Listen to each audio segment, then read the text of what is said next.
अस्सलाम वालेकुम नाज़रीन, मैं हैं किंजा फातिमा हमारे सिरा न्यूमेरान न्यूज़ रुके था खबरन डा छूर SR सोडो छूर वेजो गोट हाजी मोहम्मद सुमरो क्रिकेट ग्राउंड ते किरायल इंटर डिशकर टैप बॉल क्रिकेट टूर्नामेंट जो final high school cricket club Chhor ऐं degree college cricket club Chhor विच में थियो।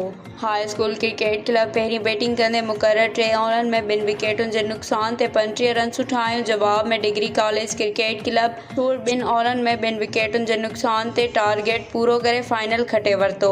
डिग्री कॉलेज क्रिकेट क्लब तरफ़ां रहमान नहड़ी 25 रन्सूं ठाहियूं। अहिड़ी तरह डिग्री कॉलेज क्रिकेट क्लब 8 विकेटुनि तां फाइनल खटे वरितो।